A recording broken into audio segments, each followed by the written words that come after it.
All right, Shalom. I would like to give all praises, all honor, and all glory to Yahweh, Bahasham Yahweh Shai, Bahasham Rachakwadash. Double honors to the apostles and the elders of Great Millstone that taught us his truth. And much peace, love, and salutation to the elect Akim that scattered across the four corners of the earth, pushing this word with all truth and sincerity. All right, this is the brother Tazamah from the Great Millstone Dallas camp, coming back with another lesson to edify the lambs of Yahweh Bahasham Yahweh Shai and his elect. All right. The biblical Israelites are the Negroes, Latinos, and Native Americans, as well as a confusion of faith brothers and sisters that are scattered throughout the four corners of the earth. All right, and the world, who the world ignorantly calls Jesus Christ, which is named as Yahweh Shai HaMashiach, which is a Hebrew Israelite of the tribe of Judah. All right, is coming back to only deliver his people, chiefly the elect, on this first go around. All right, but the whole nation of Israel will be saved. All right, as it is written in the book of Romans, the 11th chapter. All right, the whole nation of Israel will be saved. All right, but 2/3 of our people will be cut off and die on this first go around, as it is written. All right, and the self-proclaimed white man is the nation of Edom, Esau, Edom, which is the devil that the Bible speaks of.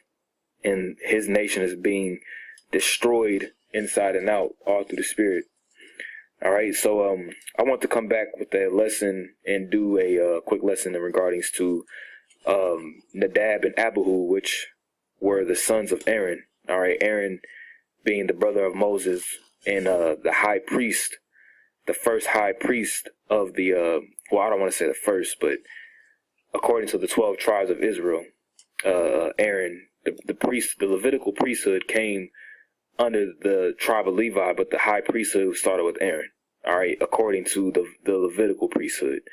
All right, because we know that the chief high priest is Yahweh Shai. All right, which comes after the order of Malak Tazadok.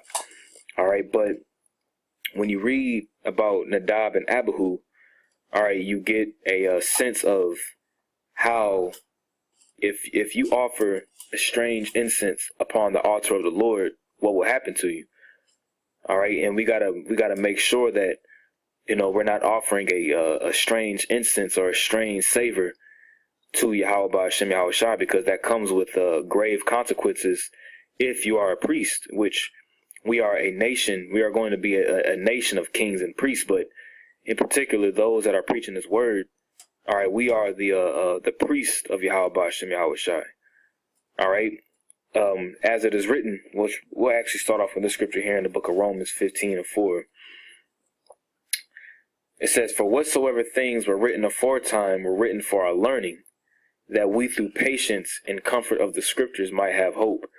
All right, so the things that were written aforetime, the acts of our forefathers, all right, whether they were acts of righteousness or acts of wickedness, these things were written for our learning today, so that we know how to conduct ourselves in this time and in this day and age that we're living in today. All right, certain things that we should and shouldn't do. All right, certain ways of how we're supposed to operate within the body of Yahweh Ba'ashem Yahweh Shai. All right, and the acts of Nadab and Abihu were written for our learning of how we need to conduct the priestly offices of the royal priesthood today. Okay, and examples and the actions of these two men were examples of how of what we shouldn't do, and what happened to them. All right, so without further ado, I'm gonna start off here in Leviticus chapter 10, verse 1. It says, "And Nadab and Abihu," which when you get the name of Nadab, all right, which is Strong's H5070, which is Nadab, all right, which means generous, eldest son of Aaron by Elisheba, struck dead before the sanctuary in the wilderness for kindling the censers with strange fire. So we know what happened to Nadab is that he got put to death, which the root of his name means to incite, to impel, make willing, to incite or to impel. You see, when you incite somebody, which his name is an omen nomen, all right, when you incite somebody, it says encourage or stir up violent or unlawful behavior. To urge or persuade someone to act in a violent or unlawful way, which who acted in a violent or who was stirred up. Yahweh Ba'ashem Yahweh Shai was stirred up by his sacrifice that he did. Okay? So it says, and Nadab and Abihu, the sons of Aaron, took either of them his censer, right? Because when you go into the history of Nadab and Abihu, all right, Nadab was the firstborn son. Nadab and Abihu were Nadab was the firstborn and Abihu was the second. All right, because you had Nadab, Abihu, Eleazar, and Ithamar, which according to the law, the firstborn son was given the rights pretty much to be next in line. So if Nadab would have did the things correctly, he would have been the next high priest. You see? But it says, and Nadab and Abihu, the sons of Aaron, took either of them his censer. All right, because a censer was commanded. We were commanded to take a censer. All right, which if you get let's get Leviticus 16, because it tells you when you read Leviticus 16, it goes into the Day of Atonement. All right, Leviticus 16 and 11, it says, and Aaron shall bring the bullock of the sin offering, which is for himself, and shall make an atonement for himself and for his house, and shall kill the bullock of the sin offering, which is for himself.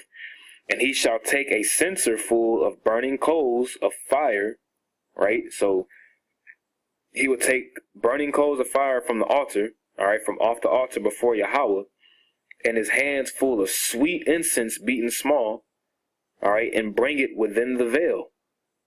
And he shall put the incense upon the fire before Yahweh, that the cloud of the incense may cover the mercy seat that is upon the testimony that he died not. So it was a particular way how the incense had to be burned, what particular type of incense you had to use. You just couldn't use any ordinary or regular incense. You see? It was very important because Yahweh Ba'ashem Yahweh Shai, he's very particular on how he wants his sacrifices and his incense to be done. Roughly paraphrasing. It says, and put fire therein, back in Leviticus 10, and put incense thereon, and offered strange fire before Yahweh, which he commanded them not. So they offered a strange fire to Yahweh Ba'ashem Yahweh Shai, man. Now that word strange is Zawar. All right, Zawar. And when you go down to the Hebrew Chaldee lexicon here, I don't know why it's not opening up. It's just taking a while to load up, I guess.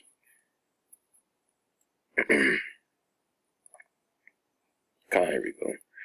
Now when you go down to number 2, I don't know why this is acting like this. All right, number 2, and well, actually number 3 here. It says, boy, hey man, it's just Satan doing his thing, man. It's all good. Let's just try it again.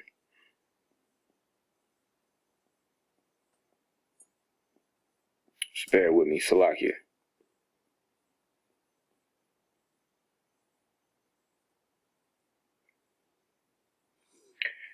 Now, when you look at number 3, it says, as opposed to that which is upright, true, and lawful. Okay?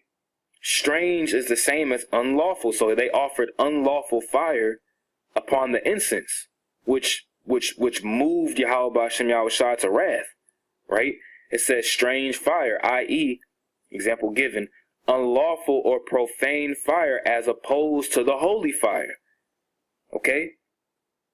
Now, it doesn't go into grave detail of what exactly that strange fire could have been, you know.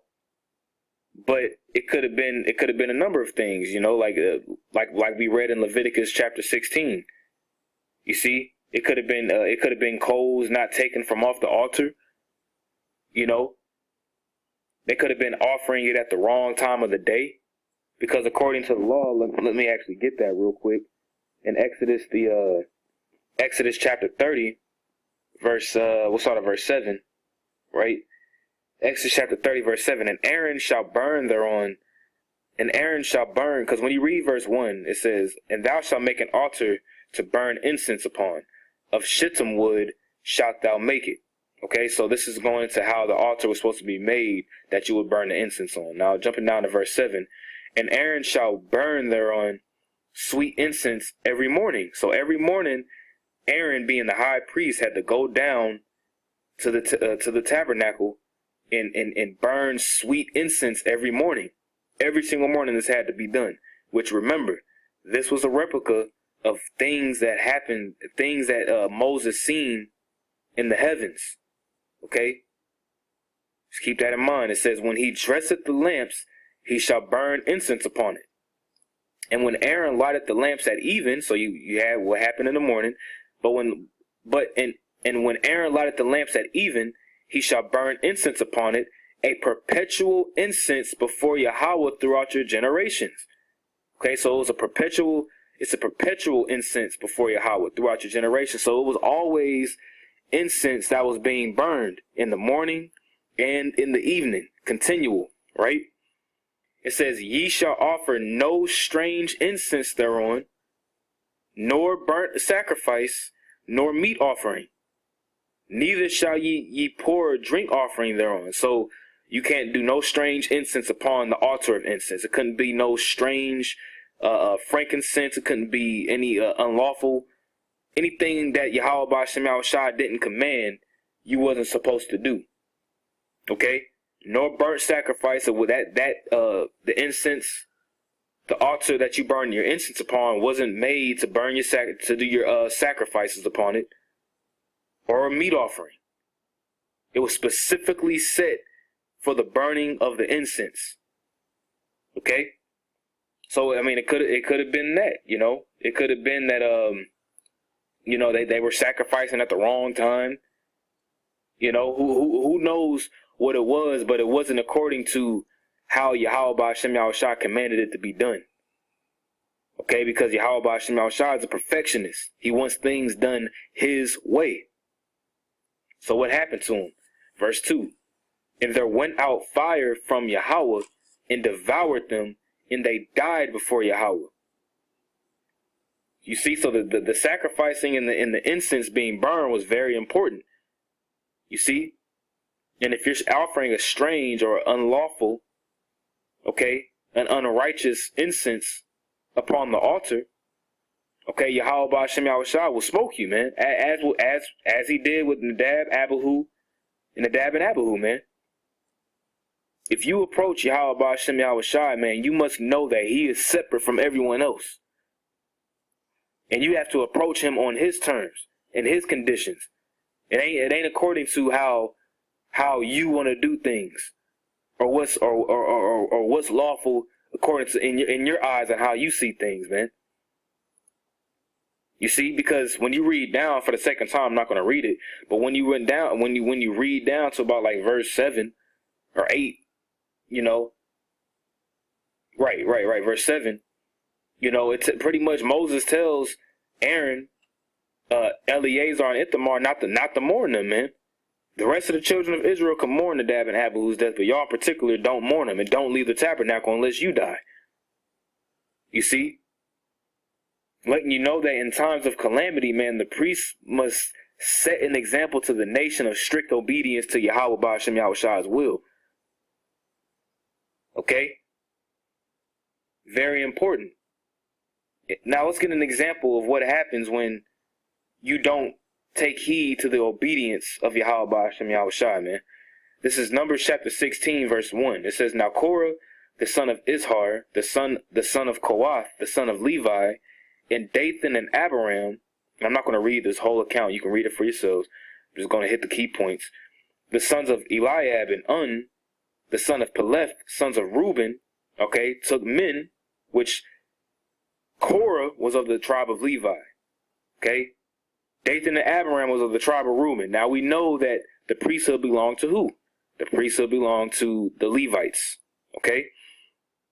And they rose up before Moses with certain of the children of Israel, 250 princes of the assembly, famous in the congregation, men of renown. So these were men of high stature. These were renowned, known men among the tribes of Israel. And they gathered themselves together against Moses and against Aaron, and said unto them, Ye take too much upon you, seeing all the congregation are holy, every one of them, and Yahweh is among them. Wherefore then lift ye up yourselves above the congregation of Yahweh. So that was pretty much saying that, look, the Yahweh Ba'ashem Yahushua, he's dealing with everybody within the nation. You see? Why lift up yourselves above the congregation of the Lord? As if Yahweh Ba'ashem Yahushua is only dealing with y'all, when he's dealing with everybody, he's dealing with everybody. And we see the same things happening today. People trying to lift up themselves above the congregation. You see? As if Yahweh Ba'ashem Yahushua is dealing with everybody on the same level when there's an order in this thing. You see? Now, for the sake of time, I'm going to jump down to verse 28. All right? It says, And Moses said, Hereby ye shall know that Yahweh hath sent me to do all these works, for I have not done them of mine own mind. You see? And the works that we do, we don't do these things out of our own mind.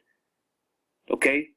Just like Moses being the mediator between the children of Israel and the Heavenly Father. He didn't write the tablet. He didn't write down the law, statutes, and commandments according to his own mind. It was given to him. Just like the commandments of what we do, it was given to us through the spirit and power of Yahweh Ba'ashem Yahushua, starting with our apostles and elders on down. Right?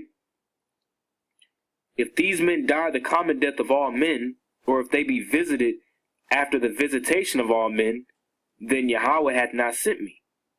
But if Yahweh make a new thing, and the earth open her mouth and swallow them up with all that appertain unto them, and they go down quick into the pit, then ye shall understand that these men have provoked Yahweh.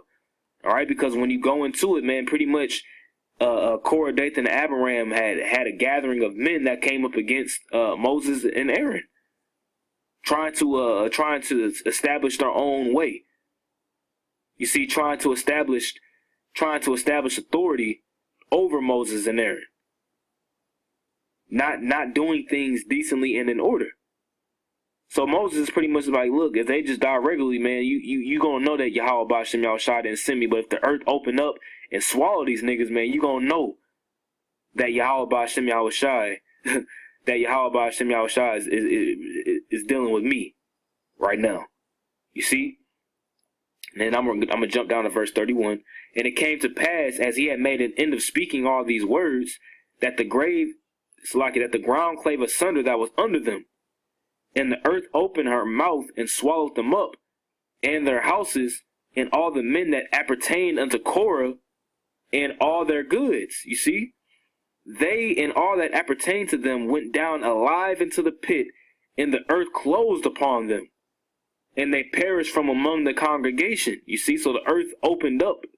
Pretty much the ground clave open and swallowed up those people that were listening unto Korah, man. And then the earth closed itself back up afterwards, man. You see? And all Israel that were round about them fled at the cry of them. For they said, Lest the earth swallow us up also. Verse 35, and here's a point. And there came out a fire from Yahweh, it consumed the 250 men that offered incense. You see? Fire came from Yahweh. It was probably from a chariot, man. Came down and zapped those men, those 250 men that offered the incense, man. Why? Because they were offering a strange fire unto the Heavenly Father in ways that it wasn't supposed to be. Offered, man. You see? Let's go ahead and grab another precept. And that goes to show you, man, order is huge among the nation of Israel, even now. And if you're not abiding by the order that Yahweh Ba'ashem Yahushua has set up, and you're trying to go up a different type of way, what did Yahweh say, man? It says, he that climbeth in to the sheepfold another kind of way, roughly paraphrasing, is a thief and a robber. You see? So you individuals that's trying to usurp your own authority, saying that you don't gotta follow men, that Yahweh Hashem Yahushua deals with everybody on the same level, this, that, and the third. That's a strange fire that you're offering upon your altar, man. Which, as it is written, you present your bodies as a living sacrifice, holy and acceptable unto Yahweh Hashem Yahushua, man. You see? Psalms 141:1, the Psalm of David, Yahweh, I cry unto thee.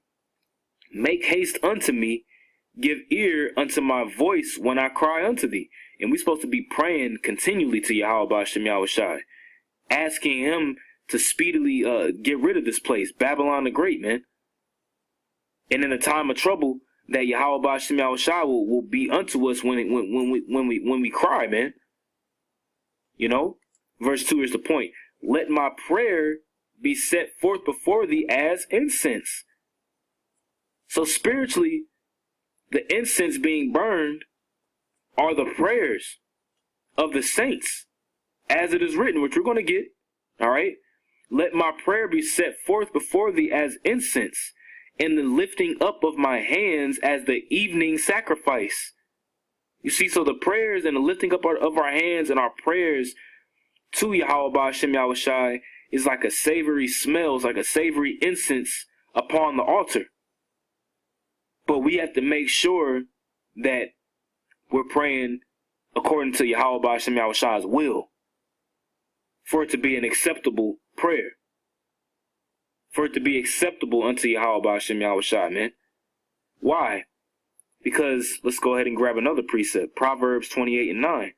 It says, he that turneth away his ear from hearing the law, which 2/3 of our people don't like to hear the laws of Yahweh Hashem Yahushua, because it's too austere for him. You see, it's too much. Eating pork is too lovely to a nigga, but not eating pork, not smoking cigarettes, abstaining from these holidays and from worshiping other gods, getting out of your comfort zone, if you will, is something that Jake hates to do. Hates doing, I'd rather say. So it says, he that turneth away his ear from hearing the law, even his prayer shall be an abomination. You see? And if you hate hearing the law, or if you despise doing the things that Yahweh Hashem Yahushua commanded unto you, right? What's that? Going out into the highways and byways in season and out of season, preaching the correct doctrine. Yahweh Hashem Yahushua said, "Thou shalt not," roughly paraphrasing in Deuteronomy the 4th chapter, not to add or diminish away from the word. If you're doing any of that, that's offering a strange incense upon the altar, man. It says, even his prayer shall be an abomination. Now we already broke down that the prayers that our prayers are as an incense. So if your prayers is as an abomination upon the altar, that's a strange fire. And what's going to happen to you? Yahweh Hashem Yahushua is going to destroy you, man, because he's not going to hear you in a time of distress. You see? Let's grab another one. Proverbs chapter 21, verse 27. The sacrifice of the wicked is abomination. Now we know who the wicked is. We know that the wicked, alluding to Malachi the 1st chapter, are the Edomites, you so-called white people. All right, but even as Yahweh said in John the 8th chapter, ye are of your father the devil, there's wicked Israelites, man, that are going to be destroyed. It says the sacrifice of the wicked is abomination. How much more when he bringeth it with a wicked mind? You see, because when you had our people that was doing the sacrifices, they would have a turtle dove, or they would have a lamb or a goat pretty much on standby or in a stash, because they knew that they was going to do something wicked. They were giving themselves a provision to the flesh, if you will, and thinking that, man, look, all right, if I do whatever I'm about to do, I already got a turtle dove or a goat on standby that I can just sacrifice, and Yahweh Hashem Yahushua will hear me. I'll be good. This, that, and the third, blah, blah, blah. But that's not how Yahweh Hashem Yahushua works, man. Because he weighs the spirit. He weighs your mind. He weighs the intent of a man. All right, that's why the scripture says, obedience is better than sacrifice. To obey Yahweh Hashem Yahushua is better than sacrifice. Because if you obey Yahweh Hashem Yahushua, your prayers are going to be a sweet savor unto him, man. Let's actually grab that real quick. Revelation chapter 5, verse 8. And when he had taken the book, all right, speaking of Yahushua, all right, when you read up, Yahushua took the book, the 4 beasts and the 24 and 20 elders fell down before the Lamb, all right, the Lamb being Yahushua, having every one of them harps and golden vials full of odors, which are the prayers of the saints. So this is the same thing that's being done in the heavens. Okay, there's an altar in the heavens where the angels, all right, being ministers unto Yahweh Ba'ashem Yahushai, in the prayers that we make for the right, I'll say the righteous prayers, the prayers of the righteous man are being offered before the throne, man. As we speak right now, the words that I'm speaking right now is an offering to Yahweh Ba'ashem Yahushai, which Yahweh Ba'ashem Yahushai willing, everything is going according to his will, and righteousness, man. It's a sweet savor unto Yahweh Ba'ashem Yahushai, man. Okay? We'll grab another precept real quick here. It's this book of Psalm 66, verse 13. It says, I will go into thy house with burnt offerings. I will pay thee my vows, which my lips have uttered, and my mouth hath spoken when I was in trouble. You see, pretty much paying your vows unto Yahweh Ba'ashem Yahushua. Whenever you're in trouble, what do? You pray to the Lord. It says, I will offer unto thee burnt sacrifices of fatlings with the incense of rams. I will offer bullocks with goats, Selah. Come and hear, all ye that fear Yahweh Ba'ashem Yahushai, and I will declare what he hath done for my soul. I cried unto him with my mouth, right? I cried unto him with my mouth, and he was extolled with my tongue. Pretty much you praise Yahweh Ba'ashem Yahushai with your lips, with your mouth, man. And you give him praises, right? Here's the point. If I regard iniquity in my heart, which we know your heart is your mind.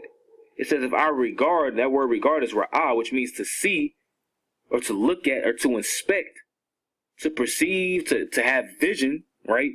To see, to observe. If I observe iniquity in my heart, right? Yahweh will not hear me. Why? Because your prayer will be an abomination unto the Lord. He won't hear you if you regard iniquity in your mind. You see? Let's grab another one. The book of St. John, chapter 9, verse 31. It says, know ye not, Salakia, now we know that Yahweh Ba'ashem Yahushua heareth not sinners. Which that's cutting to the point. Yahweh Ba'ashem Yahushua is not hearing evildoers, if you will. The only ones that Yahweh Ba'ashem Yahushua is hearing on this side is his elect, man. You got these people praying to Jesus, claiming that the Heavenly Father is hearing them when he's really not, man. Yahweh Ba'ashem Yahushua is not dealing with 2/3 of our people. Why? Because they're offering a strange fire upon an incense, which is a smoke into his nose, man. But if any man be a worshiper of Yahweh Ba'ashem Yahushua, and doeth his will, him he heareth. You see? That's the whole conclusion of the matter, is to fear Yahweh Ba'ashem Yahushua and to keep his commandments, to do his will. And his will is to abstain from fornication, man. Which 2/3 of our people are all into fornication, man. Serving other gods, walking after the ways of the heathen, completely turning their ear from the laws, not wanting to hear the law. You see? That's why when the Lord comes back, man, it says that in Isaiah 34, he has to sacrifice in Basra, man. And what's he going to do, man? He's going to burn this place up with fire, man. And it's going to be thermal nuclear destruction, man. This place is going to melt with fervent heat, man. Here in Babylon the Great. just as Nadab and Abihu put a strange fire upon an instance of fire from Yahweh Ba'ashem Yahushua came down and devoured them up, man. It's no different, man. It's just things are spiritual now. You see? You spiritually offer sacrifices, man, with the praise of your tongue, with the works that you do when the camera's off, the charity that you show to the Akim, the faith that you have. All right, observing the law, statutes, and commandments of Yahweh Ba'ashem Yahushua. These are things that we need to be doing, and making sure that our sacrifice isn't strange, man. That is unholy. Making sure that it's not unholy to Yahweh Ba'ashem Yahushua, man, because we see what will happen. This is a deadly serious thing that we're involved in, man. You know. So Lord willing, this lesson was edifying to you, Akim, man. You know, it was just upon my spirit. I've been thinking about this lesson for some time now. Like I said, I hope it was edifying to the lambs of Yahweh Ba'ashem Yahushua and to his elect. I want to give all praises, honor, and glory to Yahweh, Bahasham, Yahweh Shai, Bahasham, Rachak Wadash. Double honors to our apostles and our elders of great millstone that taught us this truth, and that still are pushing this truth, and much peace, love, and salutation to the elect. Shalom. Shalom. First and foremost, I'd like to give all praise to Yahweh, Bahashem, Yahweh Shai, Bahashem, Rachak Wadash. Double honors to the elders and apostles of great millstone who teach the truth and sincerity. And a shout out to Yakim that's out there in four quarters of the earth proclaiming this truth.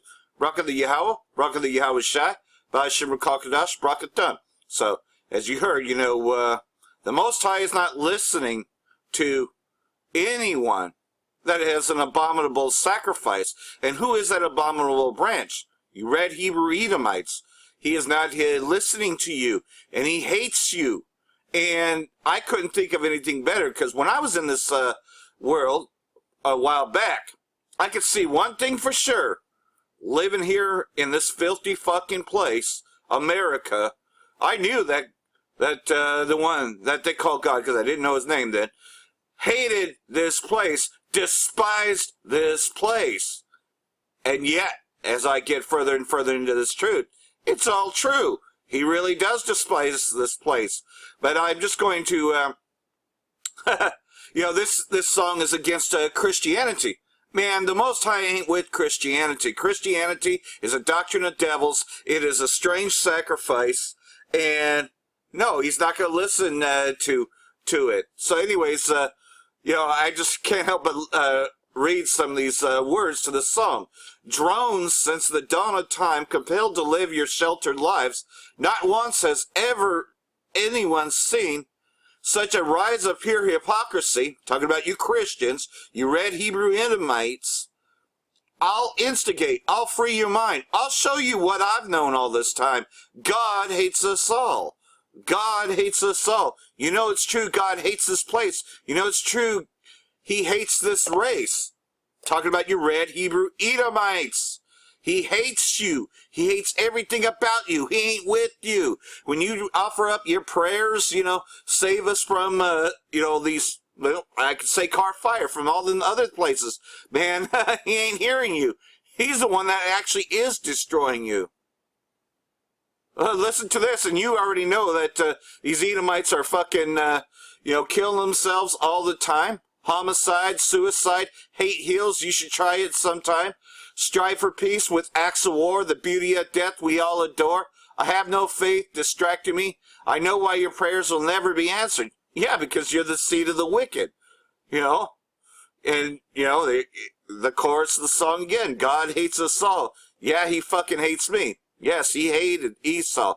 For Jacob he loved, but Esau has he hated. And listen to this, man. I mean, is this not what the red Hebrew Edomites are doing in Syria, Yemen, all around the world, funding terrorists? Pessimist terrorists targeting the next mark, global chaos feeding on hysteria, cutthroats, slit your wrists, shoot you in the back, fair game, drug abuse, self-abuse, searching for the next high. Sounds a lot like hell is spreading all the time. I'm waiting for the day the whole world fucking dies. You know what? So am I, man. I always fucking hated this place, you know, and I felt that when I was listening to this music back in its day, man. You know, because, man, this place fucking sucks. Well, come to find out I didn't fit in with it to begin with, but at least I knew the truth. Hey, man, if you're a red Hebrew Edomite, I suggest listening to a lot more of Slayer, you know, because this is describing you. I never said I wanted to be God's disciple. I'll never be the one to blindly follow. All right, this is where he's actually coming against it, because you red Hebrew Edomites, you hate the ways of the Most High. This is you. Man-made virus infecting the world, self-destruct, human time bomb. What if there is no God? There is no God for you red Hebrew Edomites. Well, that's kind of funny, though, because the one that you're praying to is not who you think he is. What if there is no God? Would you think the fuck is same? Wasting your life in a leap of blind faith? Wake the fuck up. You can't ignore what I say. I got my own philosophy. Yeah, you red Hebrew Edomites, man. You know, this is you, man. I hate everyone equally. You can't tear that out of me.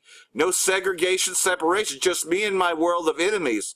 You know, and that part right there, man, you know, you could just say that, you know, we being Jakes, we're in a world of enemies, and we're the most hated.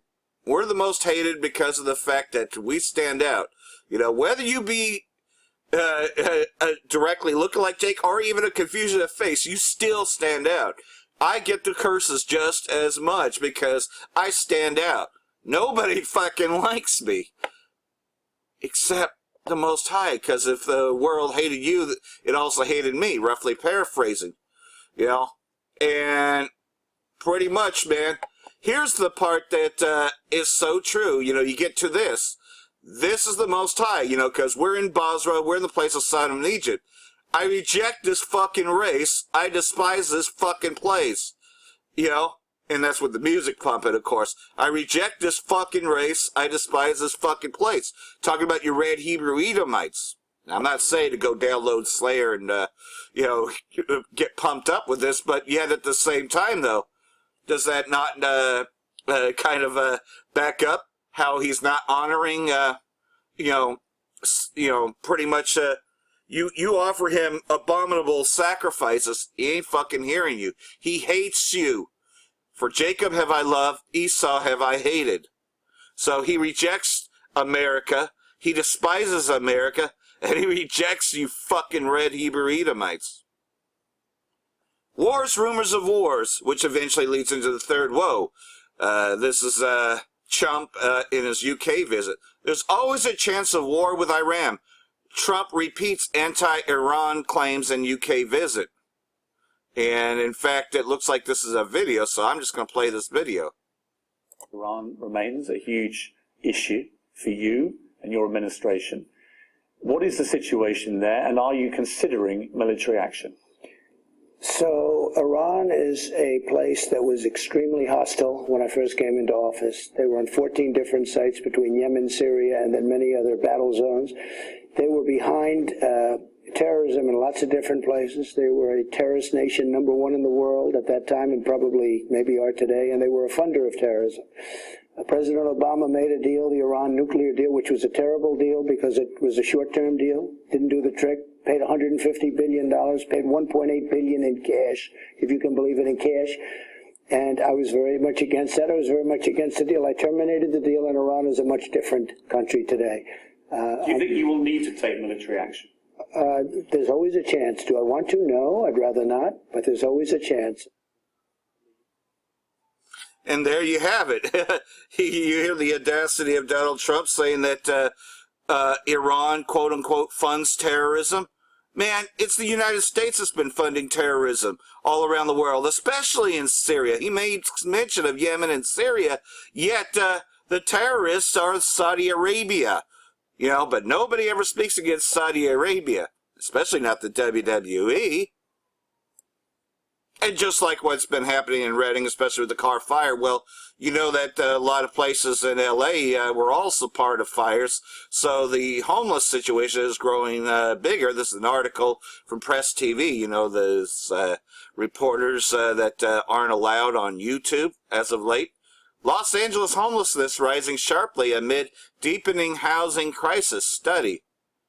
And pretty much, though, this is because of the fires that the Rothschild plan to downsize. Because you can best believe you're hearing all them Black Hawk helicopters in everywhere. You especially hear it here in Redding, and you hear it all across, man. Another brother was doing a video outside of his car, and then some Black Hawk helicopters flew by, man. They're getting ready to round up the homeless. This is part of the depopulation agenda, a.k.a. Agenda 2030. The homeless population around Los Angeles, California has risen sharply during the past year due to a lack of affordable housing. Yeah, because they're deliberately cutting that off, especially with the government shutdown that started this year, the funding for all that. They weren't even sure that they were going to even get, Section 8, HUD housing going. Well, there you go. This is some people that just didn't get it anyways. In and around America's second largest city, pushing more people into poverty, according to a new study. Homelessness in the city of Los Angeles proper jumped to 16%, while the homeless population of the suburbs swelled by 12%, according to the latest annual census by the Los Angeles Homeless Service Authority. On any given night in L.A. County, nearly 60,000 people were sleeping on sidewalks in abandoned vehicles, in makeshift tents, in shelters, and government-subsidized housing, according to LAHSA. That's the highest number documented since the agency began conducting its homeless survey 10 years ago. The number in the city of Los Angeles alone, including the notorious downtown Skid Row district that ranks among the greatest concentration of homeless in the United States, reached 36,300. Oh, yeah, you should try checking out the homeless here in Redding. It doesn't look too much better over here either. But again, we don't get as much attention over here because we're not, a heavy city like Los Angeles. But I'll tell you this much about Northern California, the little region that I'm in, a.k.a. Jefferson State, if you will. Redding is the largest city of this region here. If you look at California in 6 different states, as many of us do.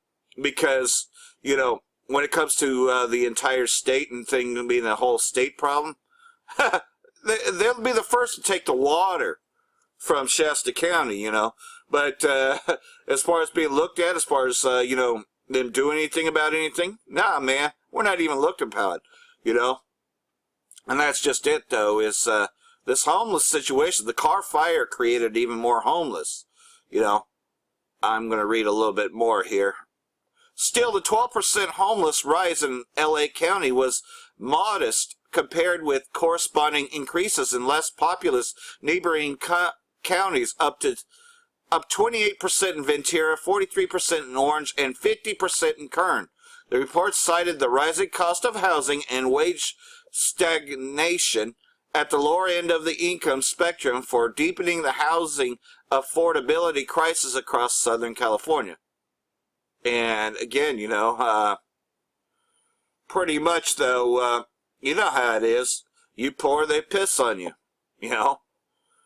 And that's just it. Things are going to keep getting worse and worse in this fucking awful place, better known as Sodom and Egypt. So speaking of terrorists, because Donald Trump is trying to, flip the coin and say that Iran is a terrorist entity when it's really Saudi Arabia, which are the Amalekites, Iran spurs Saudi-backed plan to change OPEC meat, because, of course, Saudi Arabia are the terrorists, the Amalekites. Because we've said it many a times, not all Amalekites are pretending to be Jewish.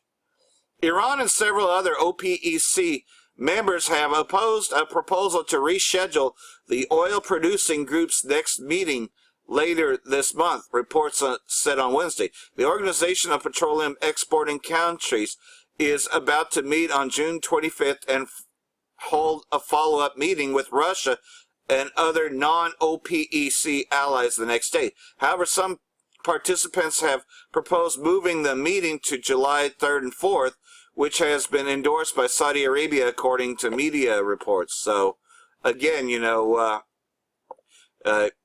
Iran and their foreign minister said this. It has as this was said on Wednesday, it had seen a letter by Iranian Minister of Petroleum Bajan Zegna, who rejected the delaying the meeting. I disagree with the proposed changes of the dates. I have already tight commitment in the period, and moreover, no reason was provided on the urgency of giving consideration to this date change. You know, again, they are trying to kick Persia out of, decisions being made in the region because, of course, as we know, Magog is a guard unto them, so is Persia. They kind of work together, you know. But listen to this. Algeria, Kazakhstan, Venezuela, who knows Venezuela's there? And Libya had sent similar letters in which they disagreed with moving the dates it added. Unanimously, it needed for any OPEC decision. Reuters cited unnamed sources as saying that one option would be to keep the OPEC meeting unchanged and move the talks with the non-OPEC allies to July. So again, this war is being fought over oil, the control of the oil, and of course, Persia has not been the puppet since 1979, since the original Islamic Revolution began. And they funded a 8-year war because, like I said, Saddam Hussein was a Saudi royal, and the Saudi royals are Amalekites. They waged an 8-year war against Persia, hoping to soften Persia. The only thing they did is make them even stronger, because like everything else, though they were hit hard with chemical warfare, which they later used as a pretext to go into Iraq, yet Iraq was, in fact, a big, huge ally to Dick Cheney, who was really the president back in 2000. The oil market is moving to uncharted territory from a U.S. economic war on Iran, which is a key OPEC producer with more than 2 million BPD. So, again, this is why, you got the utter rhetoric of Donald Trump saying that they're a terrorist region. No, they just want the oil. That's the whole thing. They want control over the oil. Now, Syria had a deal with Persia long ago before this whole thing was, and the whole reason why the war on Syria to begin with was so that way they could cut Syria off from Iran and from trading with Magog, pretty much, leading to the Gog-Magog war that we read so much about. Meanwhile, back in Syria, Syrian Arab Army targets terrorist positions in Hama and Idlib. Many terrorists killed. So you can see a little graphic there.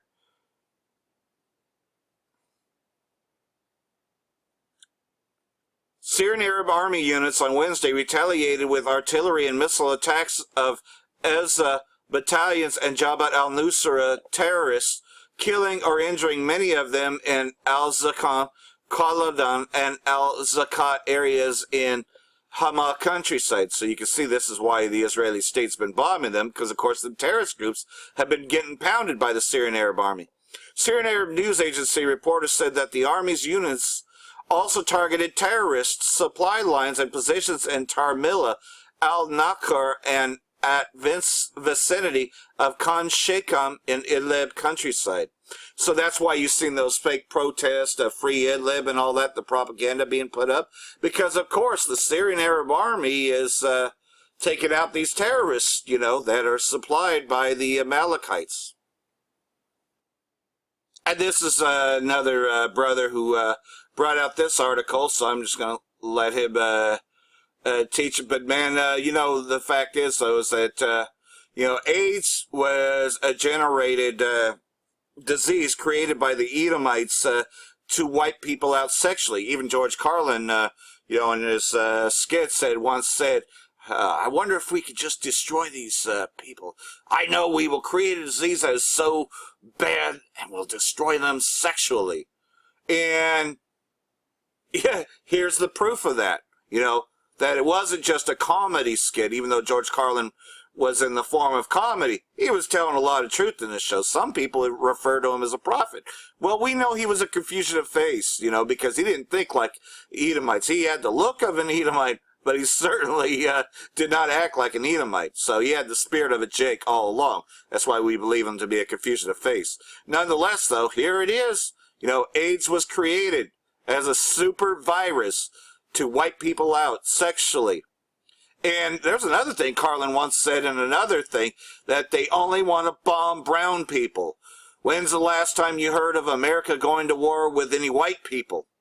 Just with Germany. And that's because they wanted to be the supreme white power. That's our fucking job. And that's what Carlin said, man. And it's true. If I could get that, I'll probably play that a little bit afterward. But anyhow, here it is. Shalom.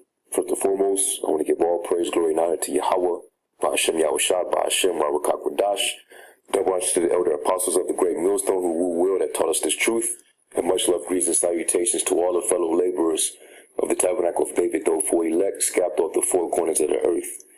And I just want to cover this article from the News Punch. It was posted May 29, 2019, and this is based off of an excerpt from this ex-mercenary officer, which, you know, he was around during the time of apartheid, in which he's admitting to them spreading the AIDS virus to wipe out so-called blacks in South Africa. And this is something that these devils been doing to, I guess, maintain a balance of racial populations so that he doesn't be outnumbered or outpopulated. So he commits racial genocide upon races of color so that he doesn't become the minority. And we all know that that has been the biggest threat to this devil, and this is why he's pushing for abortion, all right, for abortion bans, Salakia. And when they was pushing abortion, it was mainly geared towards you so-called Negroes, Latinos, and Native Americans as a eugenics device, if you will. All right? So, you know, basically they're coming out and they're admitting, you know, to their wickedness. And matter of fact, let me get a quick script. All right, this is Job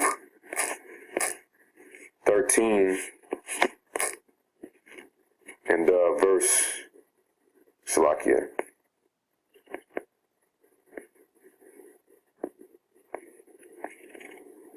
I think it's Job 15, Salakia.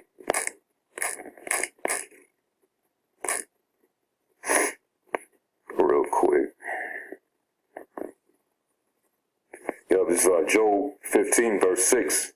It says, "Thine own mouth condemneth thee, and not I, yet thy own lips testify against thee." All right? And it's just more exposure, you know, coming out, which every day this happens on a daily basis, where Esau is constantly being uncovered and being exposed for all his, you know, his wicked works, all right? His work of evil upon, you know, the planet, all right? And particularly, you know, towards you tribe, you Negroes, Latinos, and Native Americans. Now, you know, whether those people down there in South Africa or Jake, or they might be Hamites, but either way, you know, this is how Esau, you know, maneuvers, you know. He wants to maintain, you know, his world dominance, and he can't have control of that if he's being outnumbered and overpopulated. And another thing I was just going to say about that is, you know, that this is so with the prison population, you know, that they deliberately, you know, are spreading AIDS in the prison population. And that's amongst Jake here in Basra, in Babylon the Great, because you know that 2/3 of our people ain't living right, you know, so AIDS gets spread in the prison system to, you know, pretty much take us out that way too, you know. And no doubt that's what this devil does. He's the creator of diseases. All right. So they create diseases, which shows you that Esau is he's the sword of the Most High. All right. He'll spread disease warfare against you. It's no secret that this whole Ebola outbreak that stemmed from the Congo in Africa right now, we better believe that that's controlled. Okay? They're saying that it's out of control, but really they're leaving it uncontrolled so it could be out of control. but they the ones that created that whole virus. All right. So it says white mercenaries posed as doctors in order to infect black South Africans with HIV to decimate the black race and create a white majority in South Africa, according to a shocking confession by an ex-mercenary officer. All right. It says South Africa now has one of the worst HIV epidemics in the world, with 7.1 million people, or just under 19% of the population living with the virus. The black population within South Africa has been disproportionately affected. They claims that white mercenaries were actively spreading AIDS in Southern Africa in the 1980s and 90s were made in a documentary Cold Case Hamarskajol, which premiered this year at the Sundance Film Festival. All right, so they're really admitting to these heinous crimes. Okay, this man is the damn devil. As a matter of fact, let me get another. This is Proverbs 4 and 16. It says, "For they sleep not, except they have done mischief, and their sleep is taken away unless they cause some to fall. For they eat the bread of wickedness and drink the wine of violence." Okay, and that's the pattern of the wicked. Okay, so this is what they do. Is going back into the article, it says the claims are made by Alexander Jones, who spent years as an intelligence officer with the South African Institute for Maritime Research 3 decades ago, when it was masterminding coups and other violence across Africa.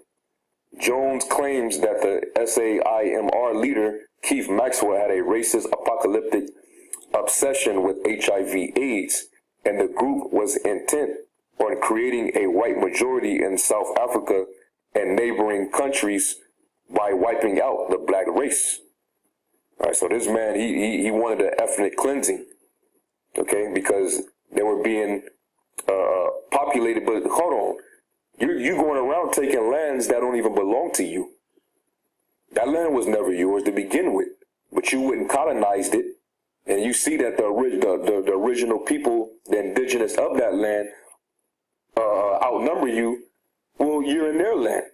You came over there and you basically colonized and took what wasn't yours. Okay? This is what this devil do. And then he feels like once he's colonized it, he feels like it's his. Then he stamps his name on it. He becomes, you're an Edomite, but yet you go to South Africa, now you're a South African. You're an Edomite, all right? You come from, Britain, England. You take your ass down there to Australia, and all of a sudden you're Australian. And basically commit mass genocide upon the Aboriginals that were already inhabiting the land. This is what this devil do, man. All right? That's why it says they eat the bread of wickedness, and let me read it again. All right, Proverbs 4 and 17, "For they eat the bread of wickedness and drink the wine of violence." All right, and that's Esau. That's his way of maintaining his power in the world, man. It's through violence. Let's get Micah 2. Okay, you wonder why those Hamites, and there might be Jakes among them that's down there that's tearing up your farmers down there, man. And a lot of them are down there a bunch of pedophiles, trying to sexually molest little adolescent, prepubescent little girls down there, man. All right, that's why this world is gonna rise up and fuck you devils up, man.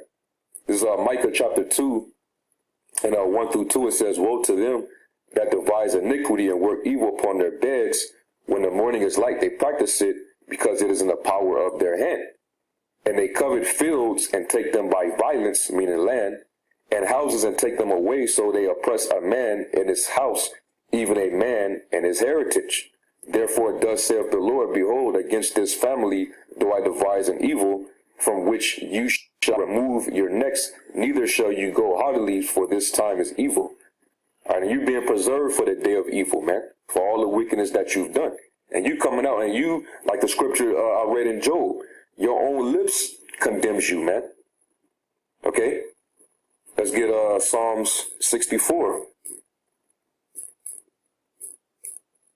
And I believe I covered this story about a few months ago, if I'm mistaken, or I might have put it in one of my videos, that series, when will you realize the so-called the man Esau, this devil, when will you realize he hates you, man? All right? It's evident. It's Psalm 64 at verse 8. It says, so shall they make their own tongue to fall upon themselves. All that see them shall flee away. All right? And that's what's happening. Okay? And this ex-mercenary coming out, I wouldn't be surprised if we find this dude dead somewhere.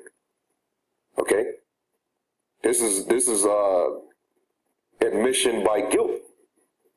And he's coming out and he's exposing, what they did, during the time of the apartheid, man. The FBI. Okay? It says Keith Maxwell reportedly posed as a doctor while running clinics in poor, mostly black neighborhoods in Johannesburg area, which gave him an avenue to conduct his murderous experiments. All right, and that's why it says this. It was at Job 13. You are the forgers of lies. All right, the physicians of no value. All right, and that's what a doctor is. When you look up the word doctor, it actually means to falsify, man. So this guy was posing up as a fake doctor. All right, to basically inject the AIDS, HIV viruses into these so-called blacks, man. All right, to help kill them off. It's no different than the Tuskegee experiment, the Guatemala syphilis experiment, and many other disease warfare that they done brought upon, different people, man. All right. It says, what easier way to get a guinea pig than when you live in an apartheid system, Jones says in the film. That's how they think about you, right? It says, black people have got no rights. They need medical treatment. There's a white philanthropist coming in and saying, I'll open up these clinics and I'll treat you. And meantime, he is actually the wolf in sheep's clothing. Let me get this in Psalms. Let's get Psalms 10, verse 8. It says, he sitteth in the lurking places of the villages. In the secret places doeth he murder the innocent.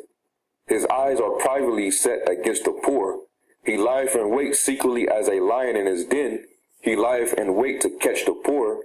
He doeth catch the poor when he draweth them into his net. Okay? So this is, Esau and his wickedness, man. Doing what he knows how to do best. All right? God damn, man.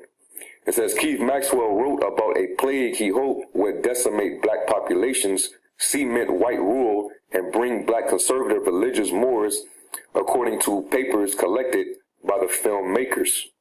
The Guardian reports a sign advertising the Cotilla, Dr. Maxwell, still hangs from the side of an office in Putefontein, where locals remember a respected man with a virtual monopoly on the area's healthcare.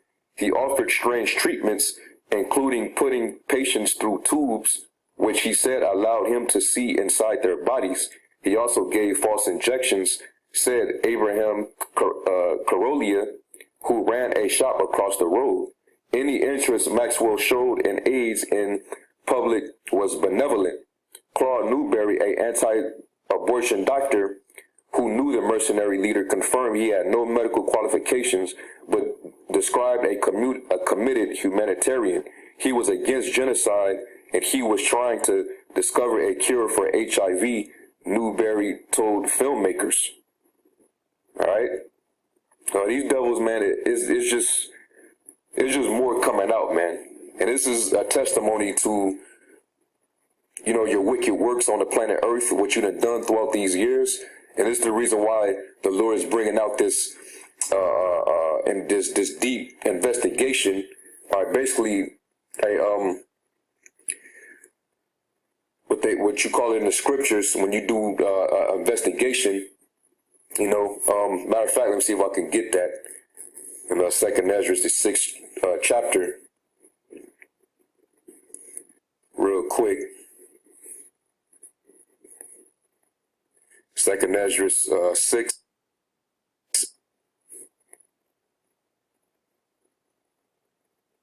Yep. Second Ezra 6. And I'm going to start at verse 18. It says, "And it said, Behold, the days come that I will begin to draw nigh and to visit them that dwell upon the earth, and will begin to make inquisition," which, is another word for an investigation of them, "what they be that have hurt unjustly with their unrighteousness. And when the affliction of Zion shall be fulfilled, and when the world that shall begin to vanish away, in which we at the end of Esau's world," it says, "shall be finished, then will I show these tokens. The books shall be opened before the firmament, and they shall all see together." And this is how we're finding out on the planet Earth who the son of perdition is. Okay, the man of sin, the devil. All right, this is let me get Obadiah 1 and verse 6. It says, "How are the things of Esau searched out? How are his hidden things sought up?" And let's go from there to another precept, Jeremiah 49, and I think it's verse 10. Yeah, Jeremiah 49, verse 10. "But I have made Esau bare, I have uncovered his secret places, and he shall not be able to hide himself."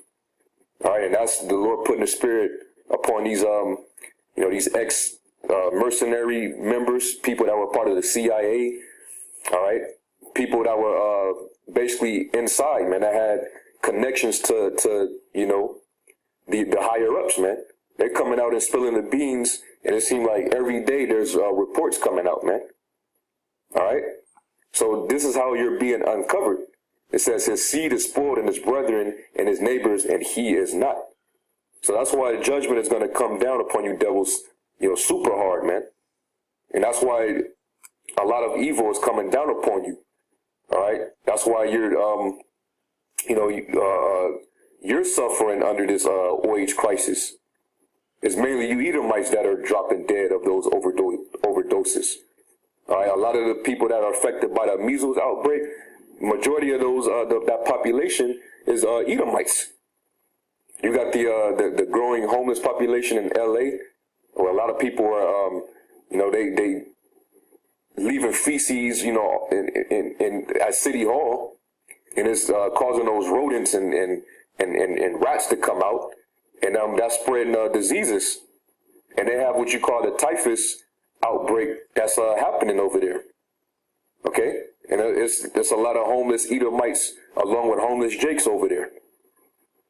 All right, and you'll just as you always feared, and that's why it sent you on this murderous tirade, to go out and commit mass genocide upon different melanated races of people. You're still becoming the minority. All right, your population is still being reduced, and we all are outnumbering you, the so-called Negroes, the Latinos. All right, and that's the main concern for you is those so-called Hispanics, man. That's why you want to build that wall, man, because they're overpopulating you.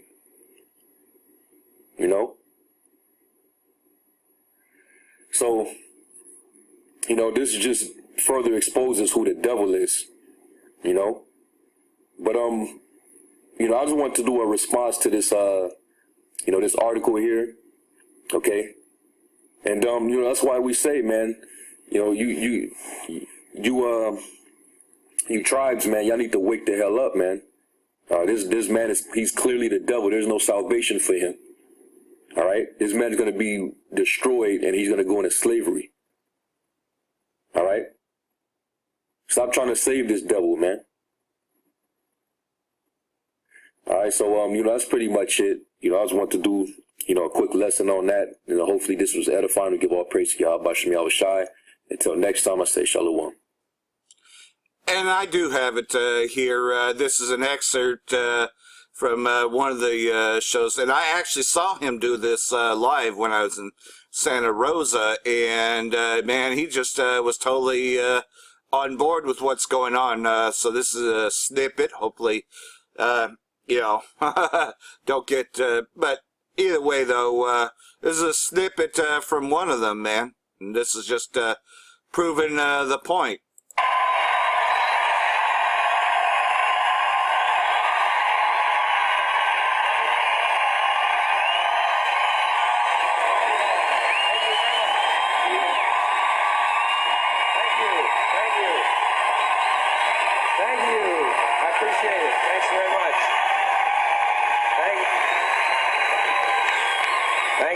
I appreciate that. Well, a lot of things have happened since the last time I saw you. I just want to talk a little bit about that war in the Persian Gulf. Big doings in the Persian Gulf. You know my favorite part of that war? It's the first war we ever had that was on every channel plus cable. And the war got good ratings too, didn't it? Got good ratings. Well, we like war. We like war. We're a warlike people. We like war because we're good at it. And you know why we're good at it? Because we get a lot of practice. This country's only 200 years old, and already we've had 10 major wars. We average a major war in this country every 20 years, so we're good at it. And it's a good thing we are. We're not very good at anything else anymore. Can't build a decent car. Can't make a TV set or a VCR worth the fuck. Got no steel industry left. Can't get health care to our old people. Can't educate our young people. But we can bomb the shit out of your country, all right? Huh? We can bomb the shit out of your country, all right? Especially if your country is full of brown people. Oh, we like that, don't we? That's our hobby. That's our new job in the world, bombing brown people. Iraq, Panama, Grenada, Libya, you got some brown people in your country. Tell them to watch the fuck out, or we'll goddamn bomb them. Well, when's the last white people you can remember that we bombed? Can you remember the last white? Can you remember any white people we've ever bombed? The Germans. The Germans are the only ones. And the only reason for that is because they were trying to cut in on our action. They wanted to dominate the world. Bullshit. That's our fucking job. That's our fucking job. And that's the truth, man, and we know that Germans are Amalek as well, red Hebrew Edomites, but you see, when you figure out that there's shades of red and there's shades of brown, as Brother Malcolm often goes into, you figure it out, man. There's the red Hebrew Edomites, and then there's the Israelites, and the rest of the world, red Hebrew Edomites are a very small proportion as compared to the rest of the world, which are brown people. So, again, that's why America's constantly at war with brown people, because Esau often feels outnumbered. And that's the whole reason for the invention of the so-called white race, because before there was no such thing as white people, but that shit was made up. So that way they would seem like a populace, even though really they were small among the nations. And it's right here in Obadiah, verse 2, Behold, I have made thee small among the heathen. Thou art greatly despised. Small among the heathen, which means all these other places. It ain't talking about we Hebrew Israelites, man. It's talking about all the heathen, the other nations. That'd be Elam, that'd be Ishmael, that'd be, pretty much where you see brown people, Japhites. Man, you should have seen this one video. I wish that I had it, but there was another Japhite in Hawaii, man. He was going off on the fucking red Hebrew Edomites, man, saying, what the fuck are you doing here, man? You fucking invaded my place, man, and you're just fucking going off on the Edomites. Edomites are despised, and that's just it, though. There's nowhere to hide anymore. You know, where do they hide? You know, even though, you know, you get jumped down to verse 4 here, thou exalt thyself as the eagle. And how they done that, you know, just that whole American superiority. Now it's become small among the nations. You know, people are like, fuck America. Fuck your place, man. You can't even fucking save yourselves, man. You can't get out of debt. You know, they're laughing at your ass, man. And thou hast set thy nest amongst the stars, thence will I bring thee down. You're being brought down all the time, man. You know, people laugh at your ass, man. You are a joke, especially whenever Donald Trump fucking speaks, man. They laugh at him. Even at the UN meeting when he said that America's the greatest country on the earth, they all laughed at his ass, man. You are greatly despised. And I believe this is from the brother Zion of, the Buffalo Camp, GMS Great Waters 3. This is funny, and I think I've shown this in other videos, but he's going to go into Obadiah, the verses I just read, man, because Spirit's on me to pretty much get into this a bit about how Esau has become a proverb. He's become the niggard, you know, pretty much, you know, amongst everyone, amongst the heathen, because the heathen are all the other rest of the nations. So anyhow, just get into this, you know, because these red Hebrew Edomites are so proud because they exalt themselves as the eagle, a.k.a. America. They think that they are superior to all other nations, but that's not really the case. They laughing. Shalom, giving all praise, honor, and glory to Yahweh, Bahashem Yahweh Shai, Bahashem Rakakwadash. Double honor to our apostles and elders of Great Millstone that rule well. And as always, giving a sincere shalom to the house of David the elect. Alright, I'm the brother Zion, and this is going to be a response video to this video which was uploaded on Fox News. And it's entitled, Iran threatens U.S. fleet with dozens of missiles if they attempt a move. Alright, Iran threatens U.S. fleet with dozens of missiles if they attempt a move. Alright, and obviously, these Edomites were talking, it was one Edomite, he was interviewing a lady, I believe she was some type of expert, forget the name of it. But I just want to show brothers the pride of these Edomite news anchors, man.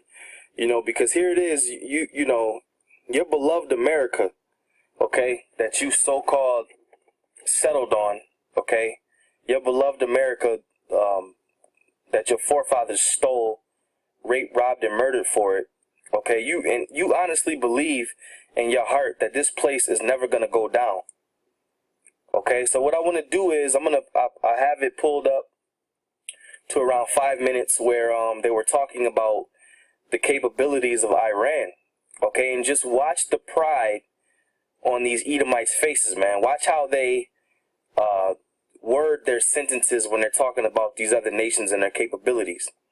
All right, so here we go. One of the leaders there in Ayatollah, their billion-dollar fleet, meaning us, can be destroyed with one missile. If they attempt any move, they will face dozens of missiles because at that time officials won't be in charge to act cautiously, but instead things will be in the hands of our beloved leader, Ayatollah Ali Khamenei. In other words, they're saying they think they can destroy our warship with one missile. Talk about talking a good game. Is that even at all in any realm of reality in the universe plausible at all? Typical rhetoric. Do you see the pride dripping off these damn devils, man? Okay? Do you see the pride dripping off these devils, man? Did you hear what this guy said? Okay? Simply because another nation says that they can destroy one of your ships with one missile, in your mind, that's impossible. Because you're the great United States of America. You know, nothing can touch us. But pretty soon, you devils, man, you gonna come to a realization that you're not untouchable, man. Because Yahweh Ba'ashem Yahweh Shai is gonna make these other nations touch you, man. All right, let's rewind that one more time. And rewind it one more time. From one of the leaders there in Ayatollah. Their billion-dollar fleet, meaning us, can be destroyed with one missile. If they attempt any move, they will face dozens of missiles because at that time officials won't be in charge to act cautiously, but instead things will be in the hands of our beloved leader, Ayatollah Ali Khamenei. In other words, they're saying that they... Now, when this Edomite, he read this quote, all right, you can only imagine what was going through his mind, because you can see by his response that he was baffled that Iran would say this about the United States. Okay? He was baffled, man. Can destroy our warship with one missile. Talk about talking a good game. Is that even at all in any realm of reality in the universe plausible at all? Typical red. Now, why wouldn't it be possible? Now listen to this Sheetamite. Listen to her response. Typical rhetoric by Iran. Blah, blah, blah. Typical rhetoric, You fucking devils, man. You got some nerve, man. That's why the Most High... Let's get this precept real quick, man. Then I'll go back to the video, man. Obadiah chapter 1 and verse 2. Matter of fact, let's start at 1, man. The vision of Obadiah, thus saith the Lord power, concerning Edom. All right? These are Edomites, man. Damn, Salakia. Rhetoric for them, and As a matter of fact, let's run it back again. Then we'll get the precept. All right, then we'll let it play. All right. So, the vision of Obadiah, thus saith the Lord power, concerning Edom.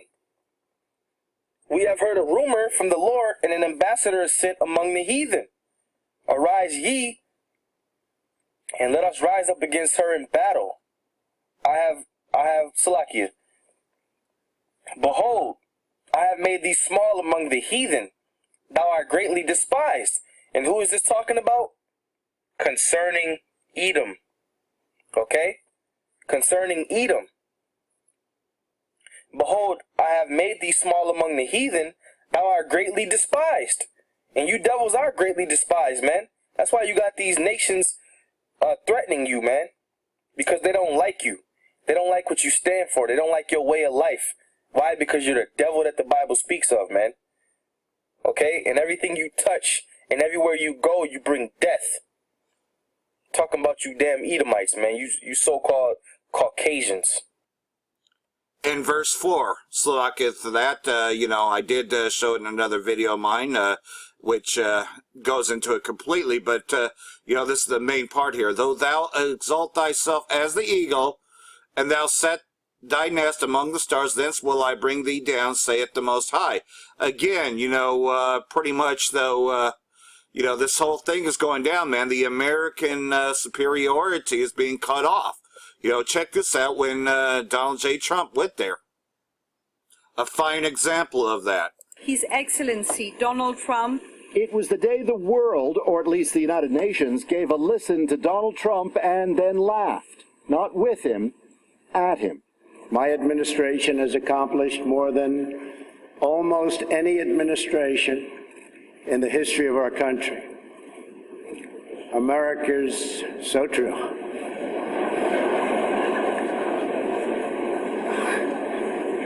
Didn't expect that reaction, but that's okay. Trump later said he meant it as a laugh line. Then again, given the rest of his speech today, it hardly matters. His main message to the world, mind your own business. America is governed by Americans. We reject the ideology of globalism, and we embrace the doctrine of patriotism. Sound familiar? Recall Trump's speech the day he was sworn in as U.S. president. It's going to be only America first. Echoed today in reminding the UN he still means it. The United States will not tell you how to live or work or worship. We only ask that you honor our sovereignty in return. What you know, that's utter lies, man. America can't stay out of other people's businesses, you know, calling Iran a fucking terrorist, man. These fucking devils are something else. But you can see how thou art greatly despised among the heathen. They're fucking sick of you goddamn fucking red Hebrew Edomites. Make no mistake about it, the Most High doesn't just despise Esau Edom, but despises all the nations. That's why I said we're walking around with a target on our back. That's why we do the best we can to maintain our Clark Kent. But nonetheless, though, the Most High hates all these nations. That's why we stand out, man, because we're the only nation that's actually loved by the Most High. He doesn't care about the rest of the nations, and that's why they were Confederate, you know, in bringing us down. But now it's all coming out, and like a Walls of Jericho effect, man, our enemies are destroying each other as we're about to, you know, as we're coming back into the fold, and we're proclaiming our heritage among the streets and, you know, globally, you know, us rising back, the house of David, it's scaring the shit out of these other nations. So nonetheless, though, we pretty much, we're just proclaiming this truth, and the more things are starting to befall these other nations. Shalom. First and foremost, I want to give all glory, honor, and praise unto Yahweh, Bahashem Yahushai, Bahashem Arakakwadash, Kahawan Wahawad, Bahashem Yahushai, Bahashem Arakakwadash. I want to give the apostles the great most honor and the elders who rule Israel well through the Spirit, double honor, and say salutations to the Most High Power's election, the Ba'ath Wadah, the house of David, that's being raised up in these last days. The elect will be raised up in these last days before Yahushua returns in glory. All right, beginning with the 144,000 Akim from the 12 tribes, the first fruits of salvation, the first fruits of the kingdom of heaven, on down to the righteous remnant of believers, man, which consists of men, women, and children.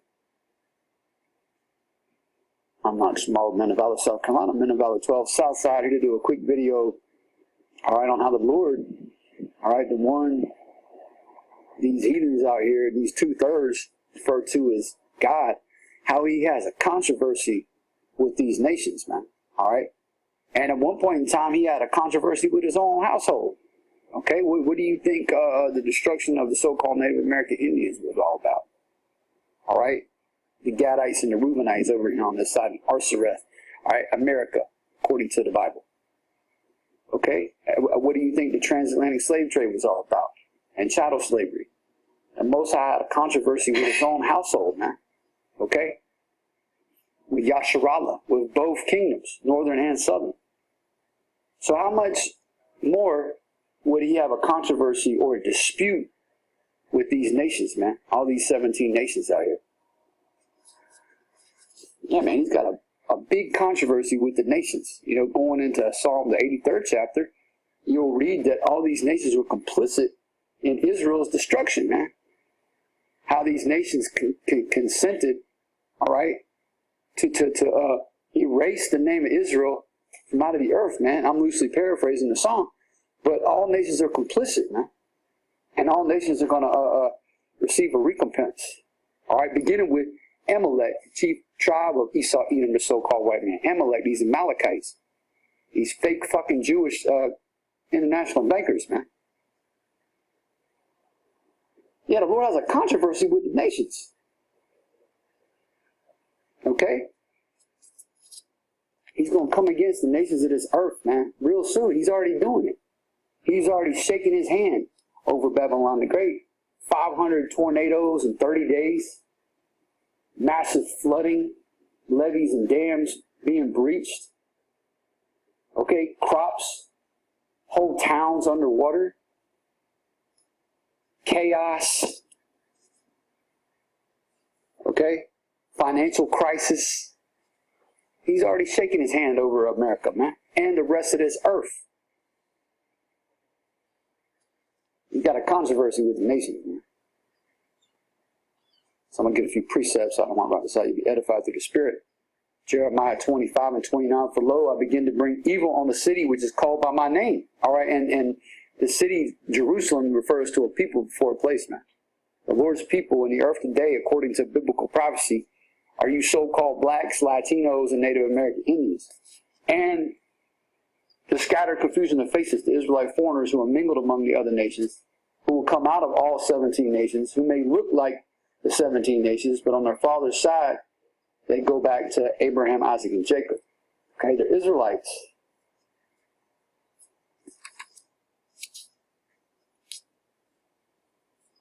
And should ye be utterly unpunished? Ye shall not be unpunished. He's talking to the nations, man. These nations are going to be punished, man. Moab, China, Ammon, Japan, Elam, India, Ishmael, the so-called Arabs, right, Cush, the so-called Ethiopians, all going to be punished, man.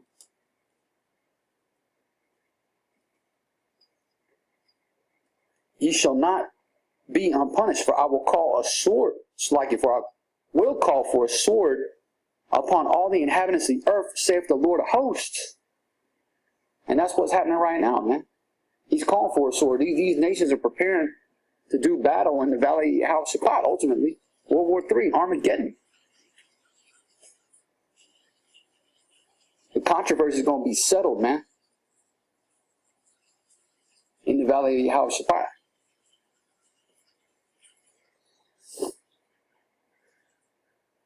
Prior to that, he's going to deal with America now.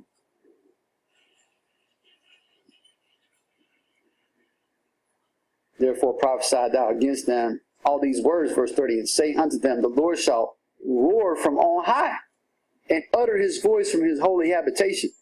He shall mightily roar upon his habitation. He shall give a shout, as they that tread the grapes, against all the inhabitants of the earth.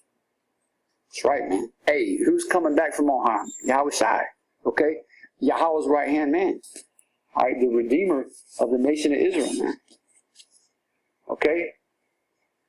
The only begotten Son of the Most High. He's coming. All right, the destroyer of the Gentiles, Jeremiah 4:7, is on his way.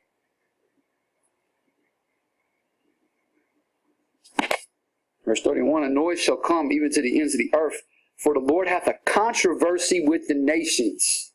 He will plead with all flesh. He will give them that are wicked to the sword, saith the Lord. That's right, even his own people. On this side, 2/3 got to die.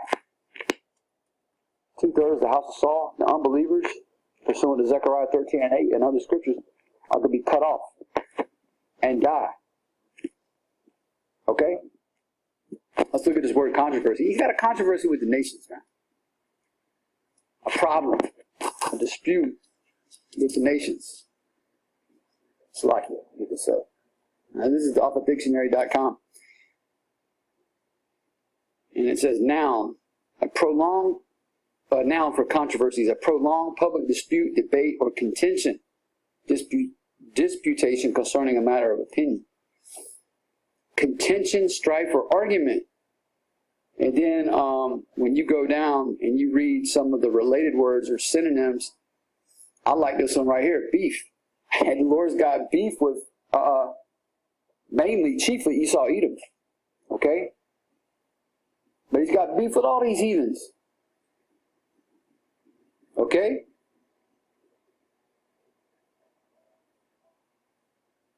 I mean, he's got beef, man, with these nations. Now, if you look up the origin of the word, you see its origin goes back to 1350 to 1400, Middle English controversy, and the Latin controversia, equivalent to controverse, us, meaning turned against, disputed. And Most High is turned against these nations, man. He's against these nations. Got a controversy. He's got a controversy. Let's go back to the blue letter. Let's look it up. Let's look it up in the blue letter. Let's get the Hebrew word for controversy.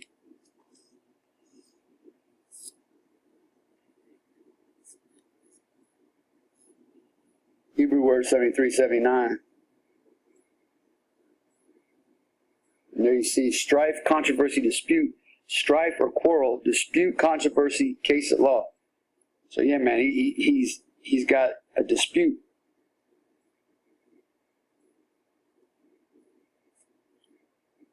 Again, it's going to be settled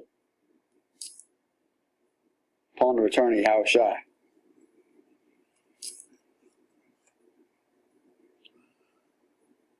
Thus saith the Lord of hosts, verse 32, behold, evil shall go forth from nation to nation.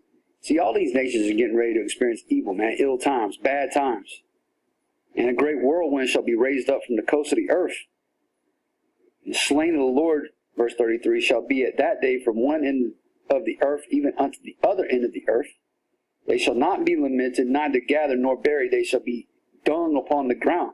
That's right, man. There's going to be a lot of death out here, man. Isaiah said, the slain of the Lord shall be many. Ain't going to be no burials. You ain't going to see any hearses rolling down the highway, man. Funeral processions. Nah, man. They're going to be stacks of dead bodies piled up in the streets, man.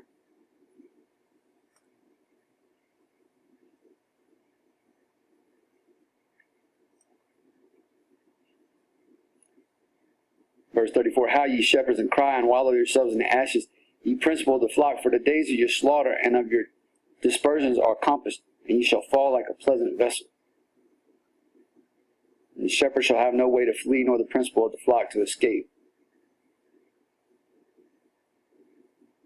So yeah, man, the Lord's getting ready to come against the 2/3, but he's going to come against the nations, man. Okay? Ultimately, the 2/3 is going to be straight. All right? They're going to have to experience death by pain, but the 2/3 are going to be reborn into the kingdom, man. They're the loins of the Lord's elect. As it is written, all Israel shall be saved. He's got a controversy with these heathen nations, man, ultimately. And the score is about to be settled, man. This beef he's got with the nations is about to be settled. So let's look up some other passages in the Bible where you read this word controversy. Isaiah 34:8, for it is the day of the Lord's vengeance and the year of recompense for the controversy of Zion. That's right, man. That's the day we're in too, man. We're coming into the day of the Lord's vengeance, man, where he pulls out his fury on these heathen nations. That's the times we're coming into, man. All right? He's going to recompense the nations, man, for the way they dealt with the apple of his eye. Okay? Because these nations have put their hands on the apple of the Most High Power's eye. Okay? The children of Israel, man.